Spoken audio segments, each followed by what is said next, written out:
What's going on, guys? Bringing you my 5 props for this week's card at UFC Houston, which I'm super excited for this card. Everyone's saying it's going to be violent, and I think it is. We're going to get a lot of finishes.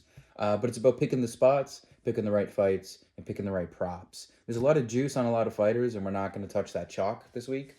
I picked 5 props that have a very high likelihood of hitting upon my research, and that can win you a bit of money. Nothing too chalky. I don't think I have anything above minus 135. I even have 2+ money props. So let's have some fun with it. So I got the card here in front of me, as well as my coffee. And we're going to win some money this week. So I'm going to hit it right at you with the first prop. We're going with the first fight of the night, Carly Judice by Juliana Miller. This is a great fight. I do feel like they're feeding Juliana Miller here to a buzzsaw. She's going to get hit a lot on the feet. Juliana Miller takes a lot of punches. Her significant strike absorbed stat is astronomical for a women's fighter. Judice, all her wins come by KO. She's a heavy striker. So they're kind of setting this up for that.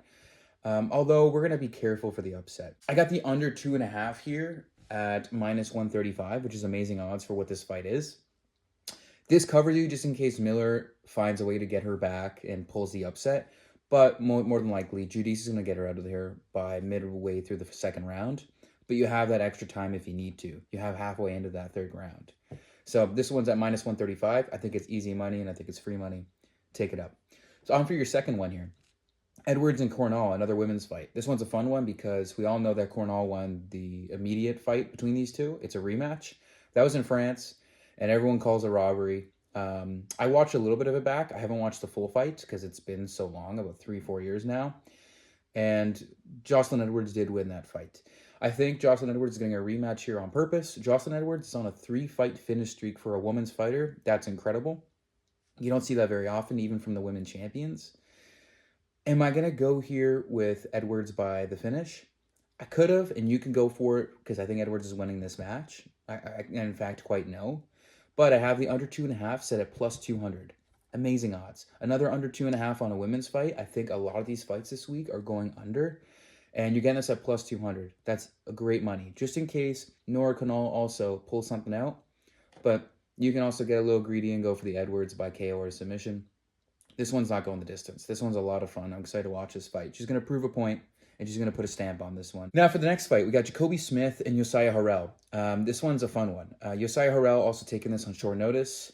I've actually met Josiah myself before. On my first amateur fight card, I went down to Ohio. I'm from Canada, and he was headlining that card. I shared a back room with him. I met him, an incredible dude, very driven, very focused, and he's a great fighter.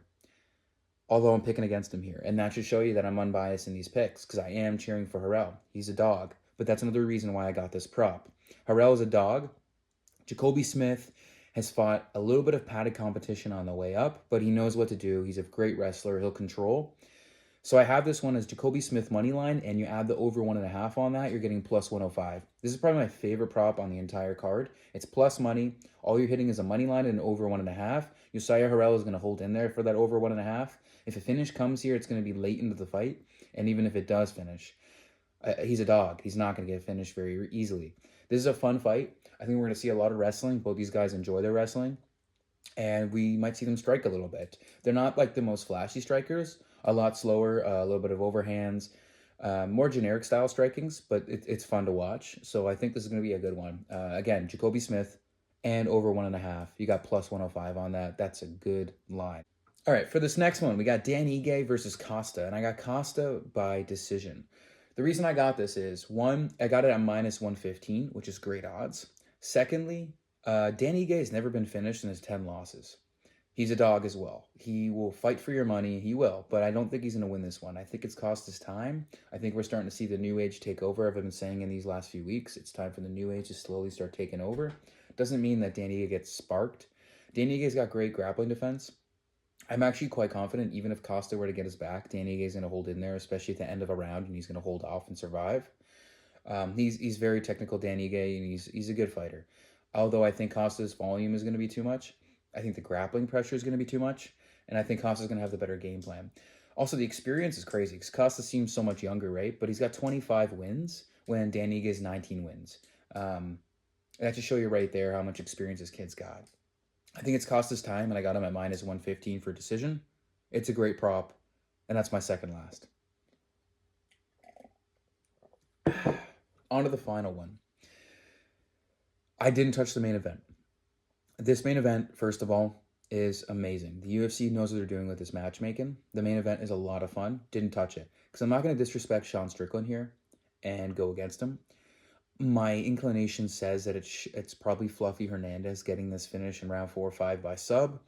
Sean Strickland's been out for a bit and there's a different type of pressure. But I could also see this ending by decision. With all that being said, not touching the main event. My fifth and final prop is on the Jeff Neal and Uros Medic co-main event. First of all, everyone knows this is not going to go very far. Both these guys either KO or get KO'd. Jeff Neal has a bit more decisions, a bit more of a veteran, much more technical, and that's why we're going with Jeff Neal. I'm going with Jeff Neal and under 1.5. You can get that at plus 125. Again, those odds, incredible. Plus 125 for Jeff Neal, the favorite, to chin Uros Medic. When Uros Medic gets chinned in round 1 or at the beginning of round 2, almost every fight this guy fights, he either chins you in the first round or he gets chinned. And it's always super quick. So Jeff Neal, under 1.5 at plus 125, one of my favorite props in the card as well. That's why they call him Hands of Steel, Jeff Neal. I'm excited for this fight. I'm excited for this whole entire fight card. Here's my 5 that I've just laid out for you. Pick as you choose. I'm excited for this. I think these 5 hit. At the very least, 4 to 5 hit. That seems to be my curse. And I'm excited. So let's win some money this weekend. I hit you guys with some quality props. Please leave a comment at the very least. Not asking you for a like. Not asking you for a sub. I just want to comment. Say hello in the comments. Say what's up. I'll say what's up back. Thanks, guys. Have an awesome weekend. God bless you.